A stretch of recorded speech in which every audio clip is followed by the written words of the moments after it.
Hi guys what's up, कैसे आप सब लोग। मेरा नाम है ललन सिंह और आप देख रहे हैं अपना यूट्यूब चैनल। तो भाई लोगों, आज जो मैं वीडियो लेके आया हूँ वो लेके आया हूँ टू ब्रो भाई की। उन्होंने इसको रोस्ट पोर्कियों को रोस्ट कर किया है। तो वो पोर्कियों की तो बजाते रहते ही हैं, ठीक है।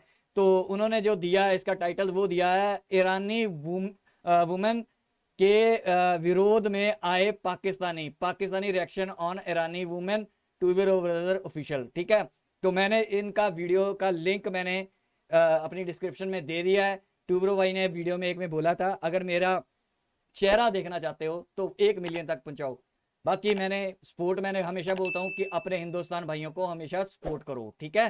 तो पहले वीडियो देखते हैं, वीडियो के एंड में करेंगे तबसरा। और शायद हो सकता है कि मैं आज अल्लाह मियाँ की कोई और एक आधी बात बताऊं जो अल्लाह मियाँ ने मेरे को बताई थी।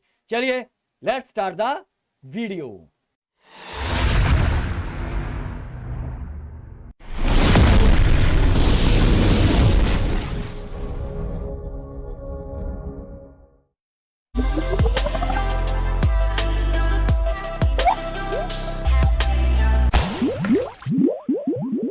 भाई लोग, इन दिनों ईरान समेत दुनिया भर के कई देशों में हिजाब के विरोध में प्रदर्शन चल रहा है। दुनिया भर के कई देश ईरानी महिलाओं के समर्थन में आगे आ रहे हैं। लेकिन दुनिया में खुद को मुस्लिमों का मसीहा बताने वाला एक देश ऐसा भी है जो इस मुद्दे पर दुबक कर बैठा है, और वो है पाकिस्तान। और अगर ऐसा ही कुछ ईरान की जगह इंडिया में हुआ होता तो भारत के खिलाफ दुष्प्रचार करने के लिए ये पोर्की मतलब सारे के सारे इंडिया का विरोध करने के लिए बिल से बाहर निकल आते। लेकिन यहाँ था ईरान, आखिर उसके विरोध में मुंह खोल कैसे पाते। भाई ईरानी महिलाओं का समर्थन करना तो दूर बल्कि उल्टा इनका कहना है मेरे ख्याल है जो हिजाब जला रही हैं वो हिजाब की बेहुरमती करेंगे। दुपट्टे जलाना मेरे ख्याल में कोई अच्छी बात नहीं है। भाई ये देखो, जो बंदियां खुद हिजाब नहीं कर रही वो ईरानी महिलाओं को ज्ञान दे रही है हिजाब पर। बीइंग अ मुस्लिम, ये हमारा कोर वैल्यू है हिजाब को और पर्दे को प्रमोट करना। आईडी प्रूफ है आपका, ये वोटर्स कार्ड है, पैन कार्ड है, आपका ब्लड ग्रुप है। लेकिन अब सवाल उठता है कि आखिर ये पोर्की हिजाब बुरखा न पहनने के बावजूद भी उसका समर्थन क्यों कर रहे हैं। तो भाई इसका जवाब है, क्या एक है जिसके ऐसा हिजाबी और ज्यादा पसंद की, इस वजह से कि जरा ढकी छुपी रहती है ना, औरत सेफ रहती है। हाँ भाई, इस बात से तो मैं बिल्कुल सहमत हूँ। रहती तो सेफ ही है, चाहे कितना भी बड़ा कांड क्यों ना कर दे। ना कोई सीसीटीवी इनको पकड़ पाता, ना ही इनका कोई फेस देख पाता। Full safety. छोड़ो, जान दो ना, तुम आया क्या थी वो भागों का दरवाजा नहीं खोल रहा था, उसको तोड़ने का बोले तो खुला नहीं। तू समझा?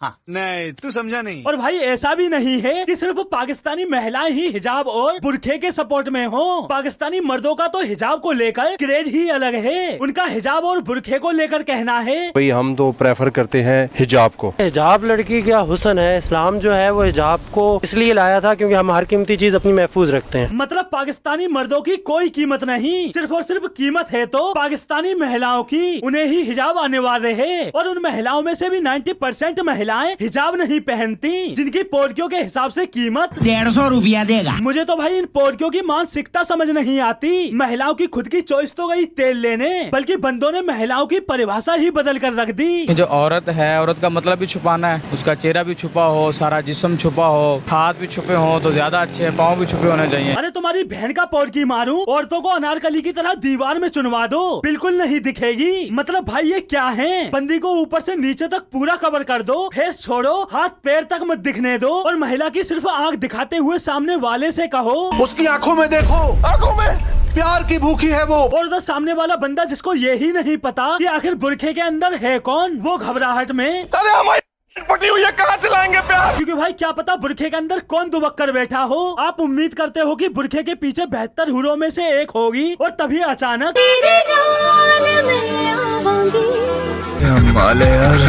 ससुराल में जाऊंगी। भाई बस यही कारण है कि पोर्की नहीं चाहते कि हिजाब और बुरखे पर बैन लगे, क्योंकि महिलाओं की आड़ में इन्हें भी कांड करने का मौका जो मिल जाता है। और ये आपने देखा ही होगा, कर्नाटक में लड़कियों को केवल स्कूल में हिजाब पहनने से मना किया था, सिर्फ स्कूल में। तो पोर्कियों ने ऐसा हल्ला मचा दिया था जैसे इंडिया में हिजाब परमानेंट बैन ही कर दिया हो। सारे के सारे पोर्की एकजुट होकर इंडिया के खिलाफ जहर उगलने लग गए थे। भारतीय रियासत कर्नाटक में हिंदू इंतहा पसंदों ने बाहिजाब तालिबात पर जिंदगी तंग की और अब हिजाब के खिलाफ इंतहा पसंदी कर्नाटक के बाद दीगर रियासतों में भी फैलने लगी है। कर्नाटक में एक निहत्ती लड़की तकबीर की तासीर से हिंदू बलवाइयों, दहशतगर्दों, इंतहा पसंदों के आगे डट गई है। हाँ, लड़की निहत्ती थी और जैसे हिंदू लड़कों के हाथों में तो गोला बारूद हो। अबे पोरकियों, शुक्र मनाओ वो हिंदू थे, तभी किसी ने लड़की को टच तक नहीं किया। अगर तुम्हारी बिरादरी के होते तो लड़की को वापस लौटने ही नहीं देते। और यहाँ बैठकर ज्ञान पेल रही है हिंदुओं पर। और भाई इन एंकर्स की हरामजादगी देखो, एक ने भी हिजाब नहीं पहना हुआ है और फिर भी दुनिया को भाषण दे रही है हिजाब पर। समझा मेरे को? और इनका मुगले आजम शहबाज शरीफ, वो तो बंदा इंडिया में हुए हिजाब इशू को लेकर यूएन तक पहुँच गया। उधर यूएन में बैठे अन्य देशों के नेता घबराए बैठे हैं, पता नहीं साला कब जोश में आकर यहाँ तोड़फोड़ मचाना शुरू कर दे।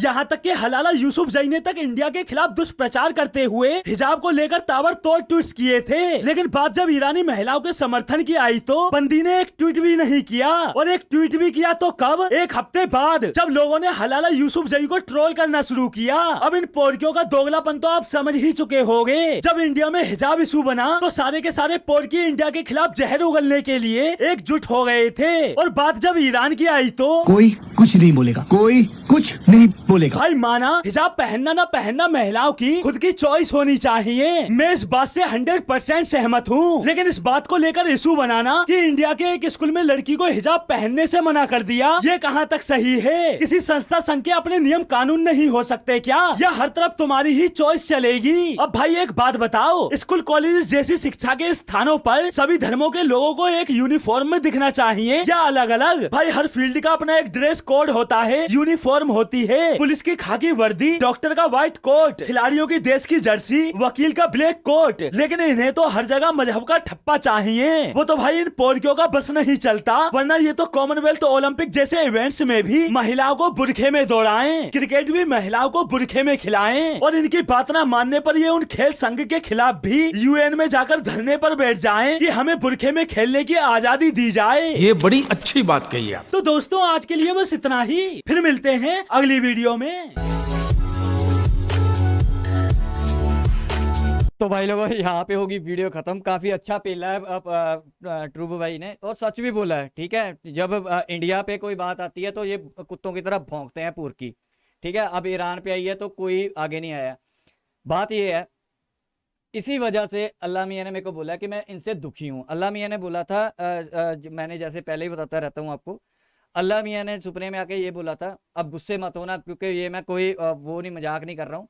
अगर इमरान खान जैसे बंदे के अल्लाह मियाँ सुपने में आ सकते तो अल्लाह मियाँ तो दुनिया के सबके हैं ना, भगवान है सारे, तो वो किसी के भी आ सकते हैं। उनको ये थोड़ी है कि ये हिंदू है, सिख है, मुस्लिम है, वो किसी के भी आ जाते हैं। तो अल्लाह मियाँ ने ये बोला था कि यार मैंने तो ना ये जो रूल्स बनाए थे ये पोरकियों ने सारे के सारे ही बदल दिए।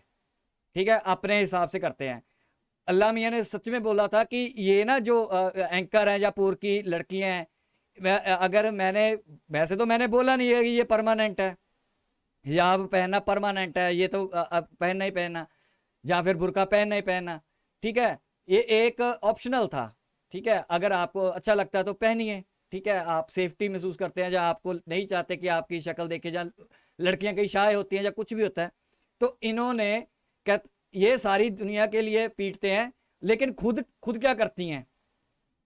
अल्लाह मियाँ कहते हैं कि अगर आपको कुछ करना है तो पहले आपको खुद वैसा बनना पड़ेगा, बाद में आपको दुनिया को भाषण देना पड़ेगा या दुनिया को समझाना पड़ेगा।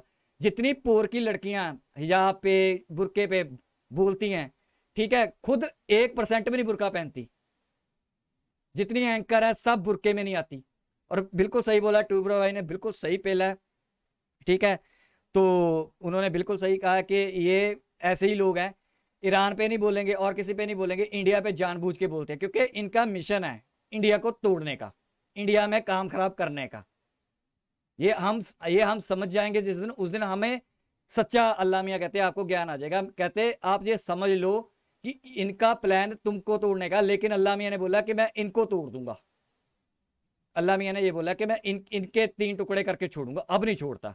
बांग्लादेश मैंने तोड़ा था, इसलिए तोड़ा था क्योंकि इन्होंने मेरे जो फॉलोअर थे उनको तंग किया था, उनको मारा, मेरी माँ बहन की बेटियों की इज्जत लूटी इन्होंने जाके। अल्लाह मियाँ कहते हैं मेरे को इतना गुस्सा आया, मैंने इंडिया को बोला कि जाओ पाकिस्तान के 2 टुकड़े कर दो और जो 93,000 इकट्ठे करोगे ना इनके कच्चे भी उतार देना। आप लोगों ने उतारे नहीं, पेंटें ही उतारी। अल्लाह मियाँ ने अब सख्त बोला है कि अगली बार अब जब कुछ होगा तो अल्लाह मियाँ ने बोला कि इनके कच्चे नहीं पेंट नहीं उतारनी, कच्चे भी उतारने हैं और कच्चे उतार के तारों पे टांग देने हैं और वो कभी इनको वापस नहीं करने कच्चे। ठीक है, तो यही बोला है। बाकी और भी बातें बताता रहूंगा जैसे जैसे मेरे को याद आती रहेंगी। ठीक है, कभी कभी अल्लाह मियाँ आते हैं तो वो बता देते हैं ऐसी बातें मेरे को कि इनके अब दिन खत्म हो गए हैं। ये मेरे को अल्लाह मियाँ ने ये भी बताया कि 2047 तक, तूने बिल्कुल सही बोला है, ये 2047 में मैंने भी इनको ख़त्म कर देना है। मैं हो सकता है अगर ज़्यादा गुस्सा आ गया उससे पहले इनका बिस्तर गोल कर दूं। मैंने कहा अल्लाह मियाँ वो आपकी इच्छा है, मेरी तरफ से तो आज ही कर दो चाहे। ठीक है, तो यहाँ तक थी वीडियो। आई होप आपको बहुत अच्छा लगा होगा। आपको लग रहा होगा कि मैं ऐसे ना मजाक में कर रहा हूँ। अब मैंने सोचा कि आपको ना समझाने का तरीका यही समझाता हूँ, ऐसे ही समझाया करूँगा। ठीक है, क्योंकि सख्ताई से समझाने का या कुछ करने का, अपने ही बंदों को बोलने का, अब अल्लाह मियाँ ने बोला कि इतने सख्त अल्फाज मत यूज़ किया करो अपने भाइयों के लिए। भाई इंडियन ही होते हैं तो ना बोला करो अमर की आशा वाले। ये खुद ही कहते हैं, अल्लाह मियाँ ने बोला है ये खुद ही तादाद में कम हो जाएंगे। पहले ज़्यादा होते थे, अब कम होने शुरू होंगे, तो ये भी हो जाएंगे। जिस दिन पुर्किस्तान के 3 टुकड़े हो जाएंगे इनका भी हलाला हो जाएगा जो यहाँ के अमन की आशा। मैं कहा अल्लाह मियाँ ठीक है, पर मैं लेकिन बीच बीच में बोल सकता हूँ, आदत तो मेरी है। अल्लाह मियाँ कहते हैं चल बोल लेना, कोई प्रॉब्लम नहीं है। तो यहाँ तक थी वीडियो। आई होप आप मजाक मत समझना, आई होप आपको ये वीडियो अच्छी लगी हो। लेकिन जो मैं बातें बता रहा हूँ ना, इसको सीरियस कॉपी पे नोट करते जाना है। 2023 से पहले मैंने बोला है बहुत बड़े 3, 4, 5, 7 जितने भी इवेंट होंगे, बहुत बढ़िया इवेंट होंगे, कुछ ना कुछ धमाकेदार आपको चीज़ें मिलेंगी और आपको फिर 100% श्योर हो जाएगा उस धमाकों के बाद कि ये पुर्किस्तान के टुकड़े कब और कहाँ होंगे। इंडिया को कुछ करने की जरूरत नहीं पड़ेगी। ठीक है, हाँ थोड़ी बहुत लड़ाई हो सकती है इंडिया की बॉर्डर पे इनके साथ, लेकिन वहाँ पे ये छित्तर खा के जाएंगे। 1-2 घंटे 4 घंटे की लड़ाई भी हो सकती है, क्योंकि जब गीदड़ की मौत आती है तो वो शहर की तरफ दौड़ता है, फिर वो इधर उधर आसपास कंट्रियों में ये काम खराब करने की कोशिश करेंगे। ठीक है, तो हमें इस बात का ध्यान रखना है। और जो मैंने लास्ट वीडियो में आपको बताया है कि अल्लाह मियाँ ने बोला है कि रिफ्यूजी का बहुत बड़ा हजूम इंडियन बॉर्डर पे आने वाला है, तो तैयारी अब से शुरू करोगे तब जाके फुल तैयार होगे। ठीक है, कानून अल्लाह मियाँ ने, मैंने बता दिया, जो एक वीडियो थी उसमें पहले मैं बताया कि अल्लाह मियाँ ने बोला है कि ये कानून अपने हमारे हिंदुस्तान में, अल्लाह मियाँ हमारे बोल देते हैं कभी कभी, मेरे को बड़ा अच्छा लगता है, वो कहते हैं कि हमारे हिंदुस्तान में, ठीक है, ये कानून बनाना चाहिए अभी से गवर्नमेंट को कि हम 10 साल के लिए या 5 साल के लिए रिफ्यूजी को बैन कर रहे हैं। अल्लाह मियाँ बार बार बोल रहे थे मेरे को ये भी ये कानून बना ले सरकार, क्योंकि यही सबसे ज़्यादा बड़ी प्रॉब्लम है। बाकी ये घास खाएंगे, मरेंगे, कटेंगे, वो कोई प्रॉब्लम नहीं है। ये ईरान भाग जाएं, वहाँ भाग जाएं, वो कोई प्रॉब्लम नहीं है। अल्लाह मियाँ ने एक और बात बताई थी, जाते जाते बता देता हूँ। अल्लाह मियाँ ने ये बोला था कि ये अफगानिस्तान में 10% भागने की कोशिश करेंगे, 20% कोशिश करेंगे कि ये ईरान भाग जाएं। चाइना तो इनको बढ़ने नहीं देगा, ठीक है, बाकी ऊपर तजाकिस्तान तक तो पहुँचेंगे नहीं, 1-2 पहुँचेंगे, 2%। बाकी जितने भी होंगे, ठीक है, 70-80% बचेंगे, ये हिंदुस्तान के बॉर्डर पे खड़े होंगे और वहाँ पे चीखें चला रहे होंगे कि हमें हिंदुस्तान में बाढ़ लो, हमें हिंदुस्तान में बाढ़ लो। ठीक है, आप लोगों ने, अल्लाह मियाँ ने बोला देख लो, मैं तुम्हें बता रहा हूँ, अगर बाढ़ लिया तो जो तरक्की कर रहे हो ना, ये सब रुक जाएगी। ठीक है, तो इनका ध्यान रखना, इनको बढ़ने नहीं देना आप लोगों ने, इनको वहीं पे रहने देना। मैं चाहता हूं कि इनके साथ और बुरा हो ताकि इनको अकल आए। अकल सिखाने के लिए इनको कुछ ना कुछ करना पड़ेगा। तो अल्लाह मियाँ ने ये भी बोला है कि 3 टुकड़े लग होंगे और आप लोगों ने कोई उनमें से टुकड़ा नहीं मांगना। जो मांगते हैं ना सिंध हम ले लेंगे, नहीं भाई, अल्लाह मियाँ कहते हैं उनको रहने दो। अगर मर्जी से आएंगे तो जरूर अपने में रख लेना, बलूचिस्तान को लेकिन ना रखना, बलूचिस्तान को अलग कंट्री रखना। और जो गिलगिट है, POK है, वो तो अल्लाह मियाँ कहते हैं, मैंने तो सदियों से लिख रखा है कि वो तो आपका ही है। ठीक है, तो इन्होंने हिंदुस्तान की बाजुएं काटी। ठीक है, अब अल्लाह मियाँ ने बोला है कि मैं इसके टुकड़े टुकड़े टुकड़े करके दिखाऊंगा। तो यहाँ तक थी वीडियो। आई होप जो नए बंदे हैं सब्सक्राइब कर लो। अगर वीडियो अच्छी लगी है लाइक करो, सब्सक्राइब करो, शेयर करो, कमेंट करो। मिलेंगे नेक्स्ट वीडियो में, तब तक के लिए जय हिंद।